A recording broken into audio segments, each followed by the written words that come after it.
Shalom et salutations à vous, frères et sœurs en Jésus-Christ. Alors, nous sommes dans la joie et vraiment enthousiasmés, sachant que vous êtes nombreux à écouter et à suivre les enseignements. En tout cas, nous prions que Dieu vous bénisse, que le nom du Seigneur soit glorifié.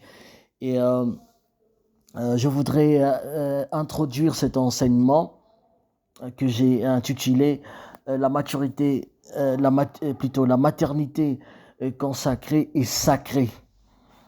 Alors, dans cet enseignement, la maternité consacrée et sacrée, je veux, euh, pour aujourd'hui, je voudrais garder comme sous-thème Abraham face à Abimelech, ou encore Abraham face à Abimelech, ou le combat pour la paternité et la royauté. Alors, comme sous-thème, vous pouvez souligner Abraham face à Abimelech, ou le combat pour la paternité et la royauté. Alors, je vous invite, bien-aimés frères et sœurs, je vous invite à prendre comme texte de base, nous allons lire dans 20, plutôt dans Bereshit, chapitre 20, à partir du premier verset jusqu'au 7e verset. Genèse, chapitre 20, à partir du premier verset jusqu'au 7e verset. Alors, j'ai dit shalom, shalom Shabbat je souhaite shalom Shabbat à tous mes frères qui sont en Eretz Israël, à tous ceux qui écouteront cet enseignement et qui font Shabbat aujourd'hui, et en Israël ou en France et en Belgique. Shabbat Shalom.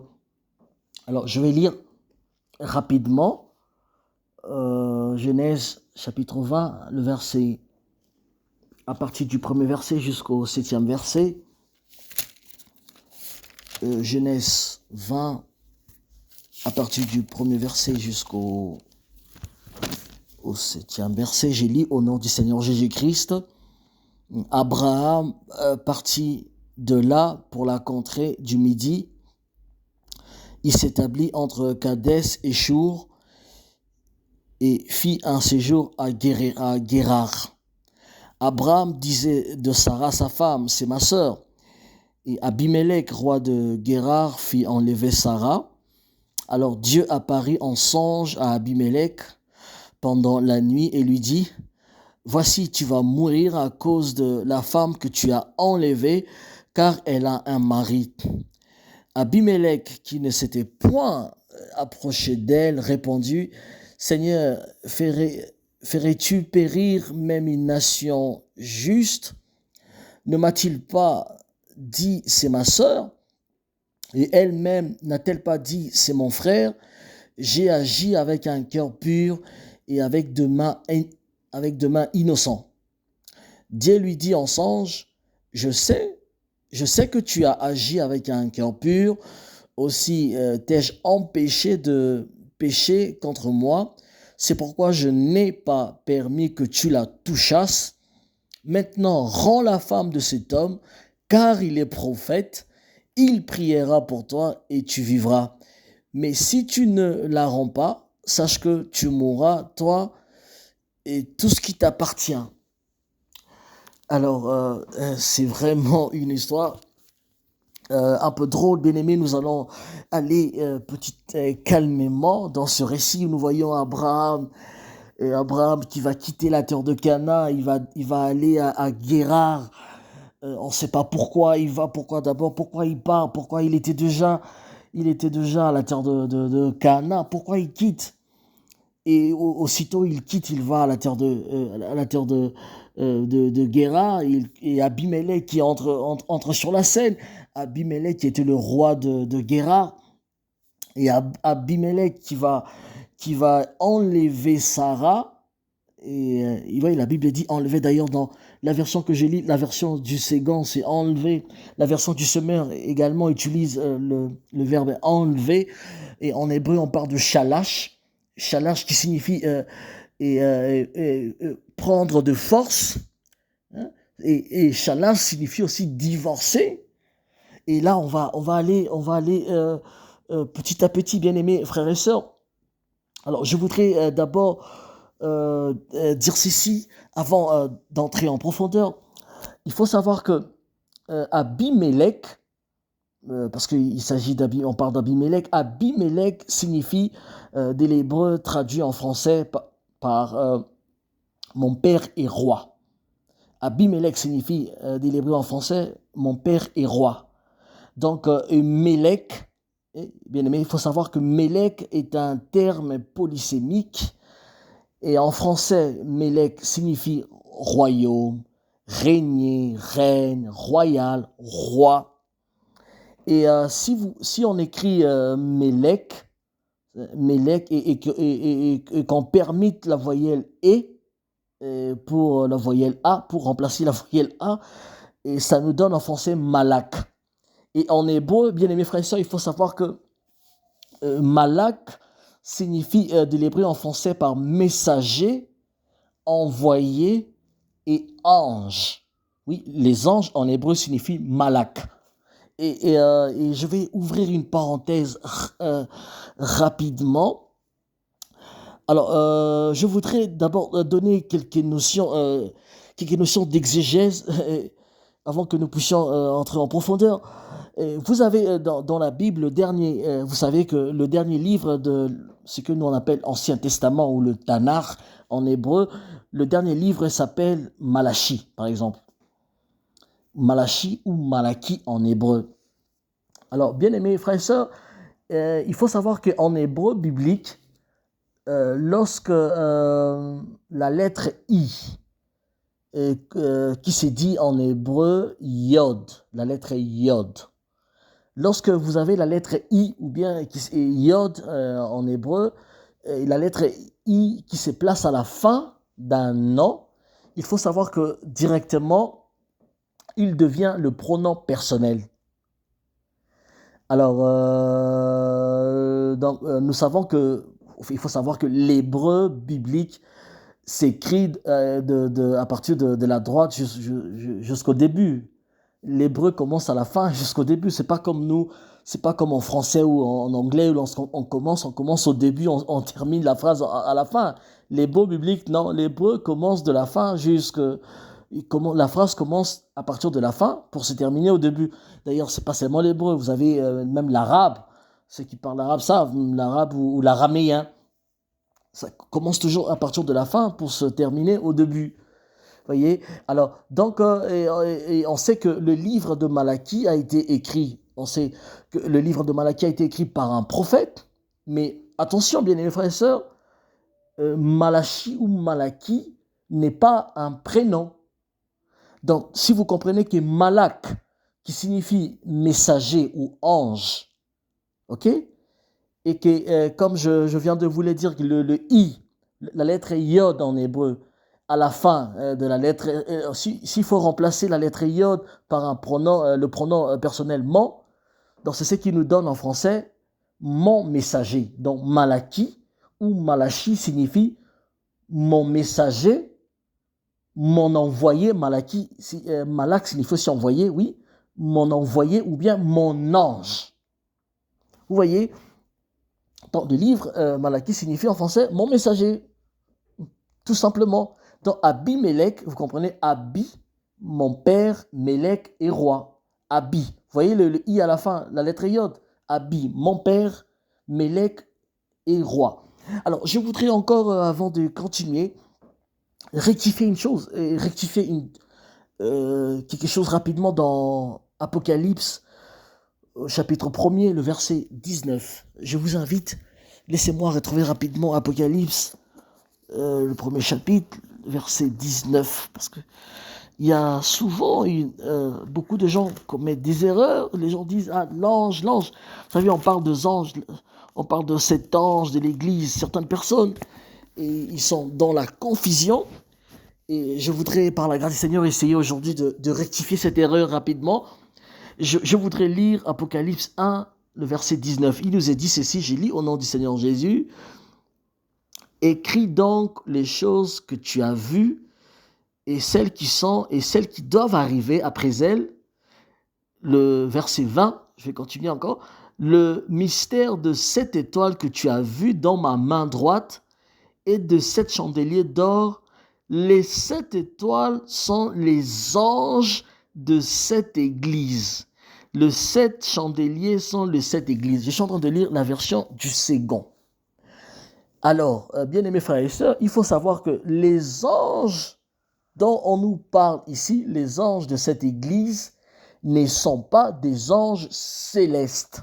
Non, bien-aimés frères et sœurs, ils ne sont pas des êtres surnaturels venus d'une autre galaxie pour secourir l'église. Non, tout simplement, le terme grec angelos, parce que c'est angelos qui est utilisé ici. Si vous avez vos Bibles en français et en grec, vous pouvez voir le terme grec angelo, il est l'équivalent de l'hébreu malak. Il est l'équivalent de l'hébreu malak. Donc vous comprenez que les 7 anges de cette église d'Asie mineure étaient tous de messagers humains.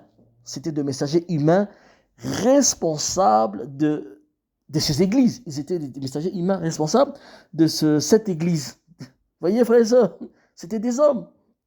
C'était des hommes comme vous et moi. C'était pas des anges. Non, non, non, non, non, frère. C'est pas. Donc, et parfois, quand je vois certaines personnes, non, c'était l'ange. L'ange, non, frère, attention. Aujourd'hui, nous avons la chance avec nos Bibles.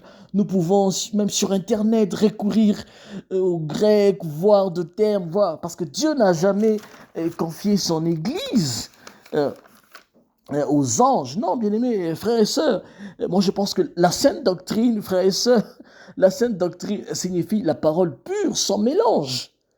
Donc Dieu a confié son évangile aux hommes. Donc Dieu n'a jamais confié l'évangile du salut aux anges célestes pour que ce dernier enseigne à l'Église. Et non, c'est pas vrai, frère. Si vous écoutez cela dans d'autres milieux chrétiens, comprenez que ceux qui disent cela ne sont pas dans la vérité. C'est pas vrai. Et donc, pour fermer cette parenthèse, vous pouvez lire dans Colossiens chapitre 2, le verset 18, ou encore lisez notre bien-aimé frère Pierre, lisez 1 Pierre, le premier chapitre, le verset 12. S'il vous plaît, vous pouvez lire pour comprendre cela, que donc nous devons annoncer l'évangile, bien-aimés frères et sœurs, nous devons annoncer l'évangile et par la puissance du Saint-Esprit. Et d'ailleurs, il est marqué dans 1 Pierre 1,12, juste quelques mots, il est marqué « Et les anges tenteront de plonger leur regard ». Et oui, pourquoi? Parce qu'ils ne savent rien. Les anges ne savent rien de l'évangile du salut. Les anges ne savent rien du mystère de l'épouse. Le mystère de l'épouse, bien les frères et sœurs. Moi, je pense que le mystère de l'épouse de Jésus est connu seulement par son époux. Il est connu par le Seigneur Jésus. Il révèle ce mystère à son Église et à ses ministres établis, ses ministres de l'Évangile. Donc, revenons, je ferme cette parenthèse rapidement, bien-aimés frères et sœurs, revenons dans Genèse ou Bereshit, le chapitre 20. Alors, frères et sœurs, frère Abraham, nous savons qu'Abraham avait reçu la promesse du Fils unique, le Fils unique qui est l'image du Mashiach. Le Fils unique qui est l'image du Mashiach, le roi et saint d'Israël, le Seigneur Jésus-Christ. Et Abraham va faire une faute grave de quitter la terre de Canaan et d'aller dans une autre région. Et nous savons qu'il était un prophète, mais en tant que prophète, il devait demander l'approbation des dieux. Abraham ne demande même pas l'approbation des dieux. Il prend l'initiative de partir sans demander les directives d'Élohim, frères et sœurs. Ça, c'est très grave. Bien-aimés, frères et sœurs, nous devons faire attention. Et vous savez, on peut être ministre de l'Évangile, on peut se vanter, je suis pasteur pendant plus de 20 ans, je suis pasteur pendant plus de 30 ans. Non, il faut faire attention. Il y a certaines décisions que l'on prenne et en dehors de la volonté des dieux, mais là, on agit comme des hommes naturels. Abraham, en tant que prophète de Dieu, était censé de demander à Dieu l'approbation, demander à ce que Dieu puisse diriger, vous voyez un peu, diriger sa vie. Il va prendre l'initiative de partir sans l'approbation divine, sans demander quoi que ce soit à Dieu. Il va se mettre dans une situation, il va se mettre dans une situation difficile. Et ça, nous devons tirer une leçon dans ça, bien aimés frères et sœurs. Frères et sœurs, lorsque l'on marche avec Dieu, nous devons savoir que lorsqu'on marche avec Dieu, on n'est plus libre de ses mouvements. Frères et sœurs, lorsque tu marches avec Dieu, tu n'es pas libre, tu n'es pas libre de tes mouvements. Lorsque tu es conduit par le Saint-Esprit, l'Esprit de Jésus-Christ te conduira toujours conformément à sa parole. Le Saint-Esprit n'est conduit pas un fils ou une fille de Dieu au-delà de limites de la parole. Parce que vous savez, il y a des gens qui disent non, le Saint-Esprit m'avait. Non, le Saint-Esprit te conduira toujours à te soumettre à l'autorité de l'Écriture. Vous voyez, nous avons cette image dans Genèse. Au chapitre 1er, on nous dit que l'Esprit de Dieu se mouvait au-dessus des eaux. Et l'eau, nous savons, l'eau, c'est l'image de la parole. Le Saint-Esprit, il s'est mouvé, il prenait plaisir au-dessus de la parole. Le Saint-Esprit est toujours derrière la parole. Bien aimés frères et sœurs, lorsque nous nous soumettons à l'autorité de la parole, l'autorité de l'Écriture, vous avez des gens qui veulent aujourd'hui prendre des Écritures, malmener les Écritures. Non, bien aimés, restons, soumettons-nous à l'autorité de l'Écriture. Et nous comprenons que dans la marche chrétienne, il y a des endroits que l'on ne peut plus fréquenter. Et Abraham va quitter la terre de Canaan pour aller dans une région, et pour aller dans une autre région. Et arriver là-bas, et comme par hasard, bien aimés frères et sœurs, Abimelech viendra pour enlever Sarah et partir avec elle. Et vous savez, je m'excuse pour ceux qui ne savent pas, peut-être pour ceux qui écouteront cet enseignement pour la première fois, et je suis hébraïsant, je ne suis pas judaïsant. Il y a une différence. Je ne suis pas juif, c'est-à-dire je n'observe pas le sabbat, et je n'enseigne pas non plus, je n'encourage pas l'Église à observer les sabbats, non, mais je suis hébraïsant, c'est-à-dire dans mon cheminement, j'ai eu à apprendre l'hébreu biblique et approfondir. Je suis hébraïsant et spécialiste je dirais, si vous voulez, de la loi juive ou de la pensée hébraïque, tout ce que vous voulez. Et je voudrais un peu donner quelques notions d'exégèse rapidement. Parce que nous allons comprendre que au fur et à mesure nous allons avancer dans cet enseignement, nous allons beaucoup plus creuser dans des notions hébraïques. Alors, shalash, enlever, en hébreu, c'est dit shalash. Je pense que je l'ai dit au début. Shalash, c'est divorcer. Shalash, signifie prendre de force. C'est-à-dire, ici, nous comprenons que Abimelech va utiliser sa position du roi, sa position royale, pour prendre Sarah de force ou l'obliger à divorcer. Alors, qu'est-ce qu'Abimelech cherchait vraiment? Qu'est-ce qu'il cherchait concrètement, bien aimés frères et sœurs? En tant que roi, et on peut comprendre qu'en tant que roi, Abimelech, sûrement, il était un homme marié. Peut-être qu'il avait plusieurs femmes. Mais qu'est-ce qu'il cherchait avec Sarah? Pourquoi seulement Sarah? Et puis, il faut faire attention.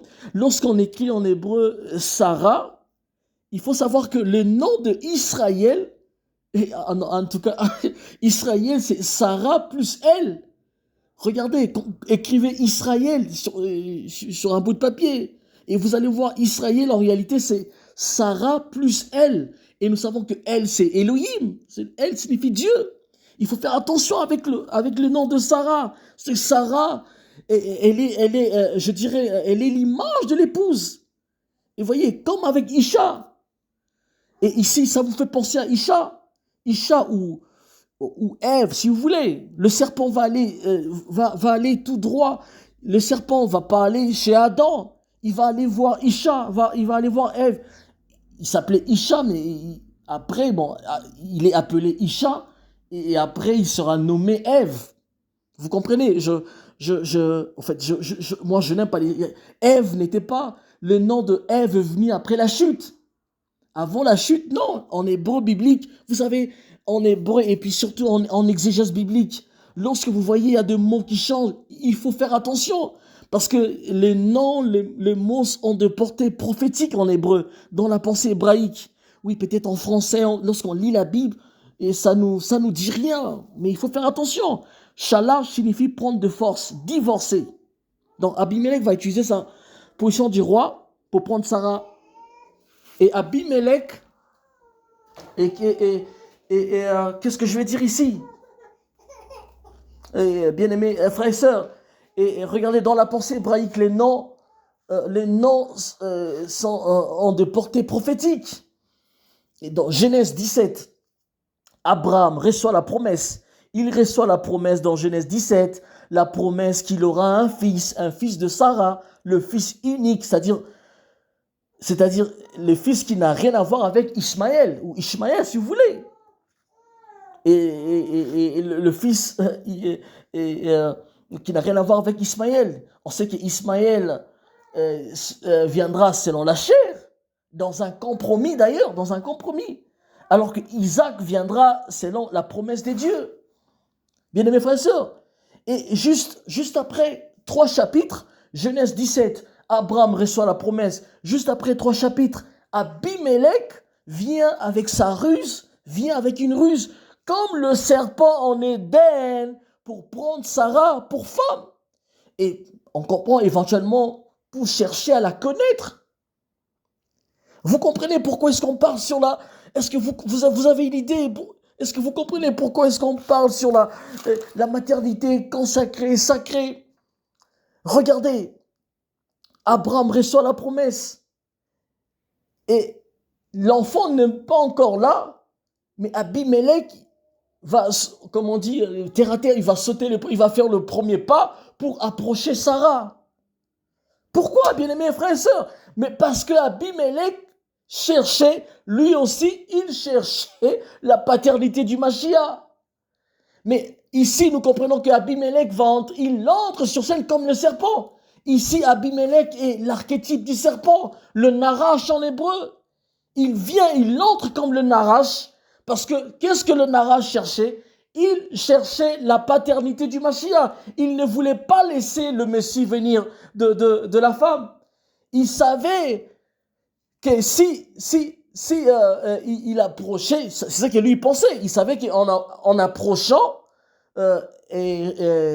Isha ou Ève, pour que j'aimerais la faire simple, pour que les gens, le frère et sœur puissent comprendre. Le serpent pensait qu'en approchant Ève,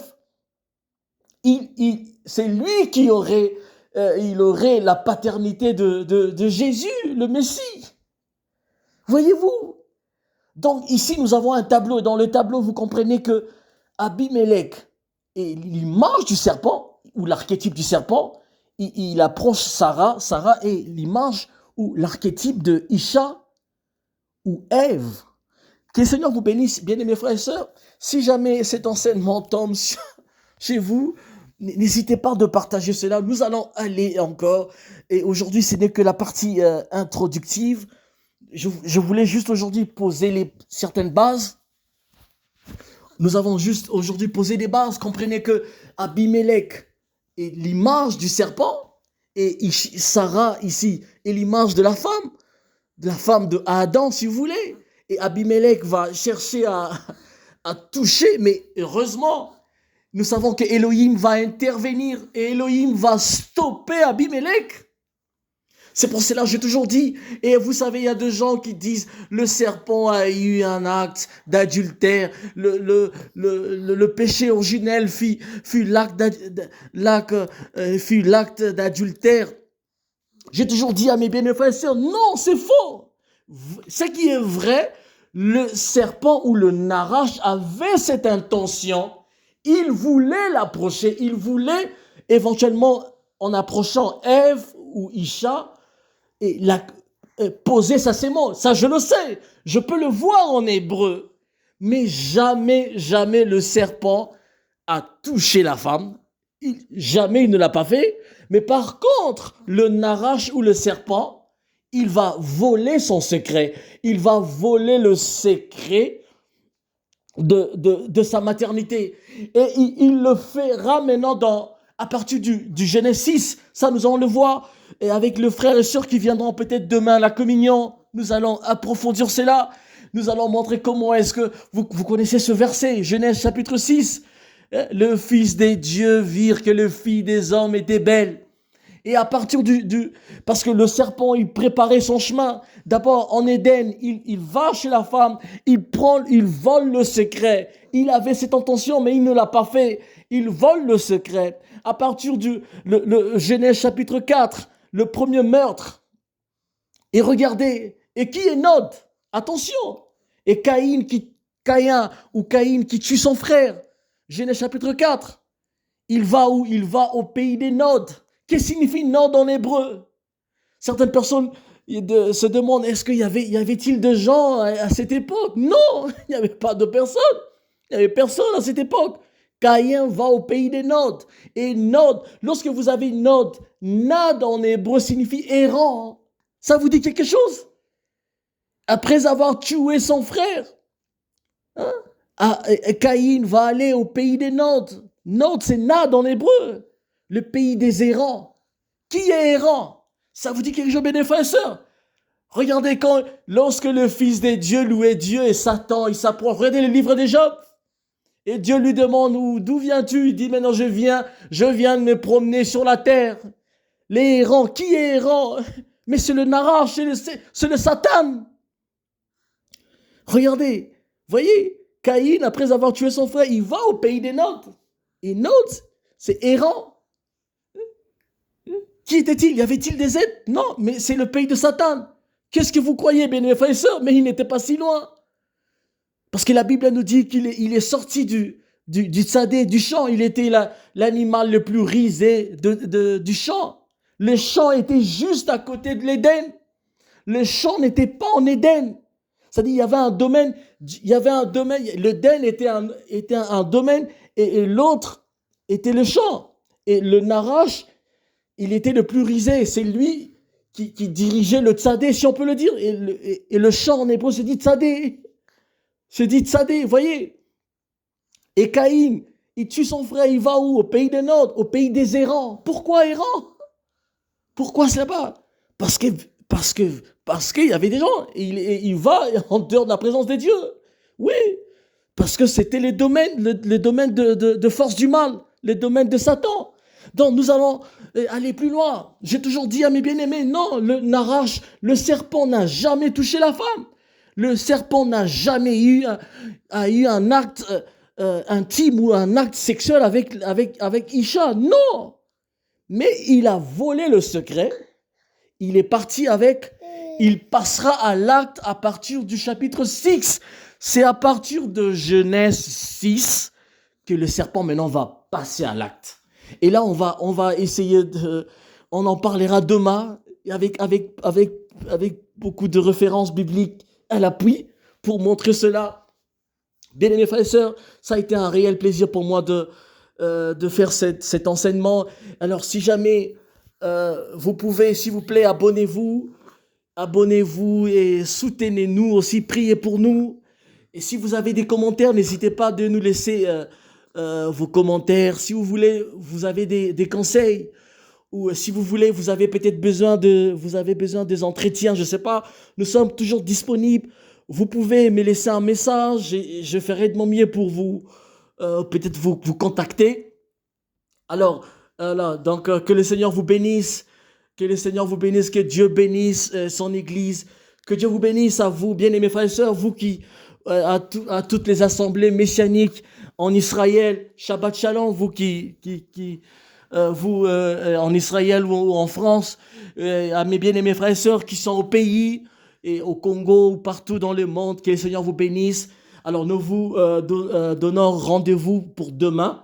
Demain, on aura communion ici à Pretoria Nord.